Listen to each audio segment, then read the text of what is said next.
మా mother in law. నా marriage అయిన తర్వాత ఆవిడకి క్యాన్సర్ వచ్చింది. మా ఫ్యామిలీ అంతా చాలా బాధపడ్డాం.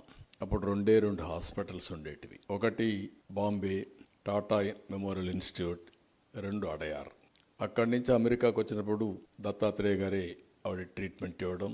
అప్పుడు కూడా ఆవిడ ఆలోచించిన విధానంలో మీరు చూస్తే, నేనైతే డబ్బులు పెట్టుకొని రాగలిగాను ఒక ముఖ్యమంత్రి భార్యగా, లేకుంటే ఎన్టీఆర్ భార్యగా ఎంతమందికి అవకాశం వస్తుంది.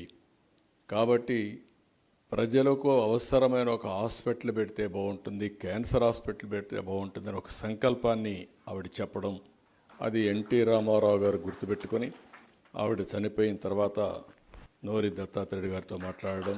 ఆ రోజుటి నుంచి ఆయన అసోసియేట్ అయ్యాడు. ఎప్పుడైతే ఎన్టీఆర్ ఆ సంకల్పంతో 7 ఎకరాలు భూమి ఇచ్చారు, తర్వాత కొన్ని కారణాల వల్ల మేము అనుకున్నంత ప్రోగ్రెస్ చేయలేకపోయాం.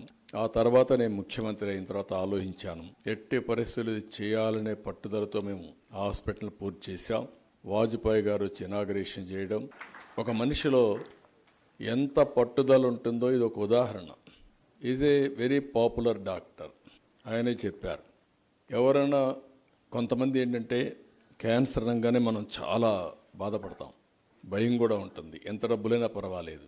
అలాంటి స్పెషల్ ఫ్లైట్స్ కూడా పంపించి క్యాన్సర్ ట్రీట్మెంట్ ఇప్పించుకునే వ్యక్తి దగ్గర హాస్పిటల్ కోసం ఆ రోజు ఈ రోజు ఇప్పుడు కూడా ఒకటే చెప్తున్నారు, ఈరోజు హైదరాబాద్లో క్యాన్సర్ హాస్పిటల్ బాగుంది, మళ్ళీ ఇలాంటి హాస్పిటల్ అమరావతిలో పెట్టాలనేది వారి సంకల్పం.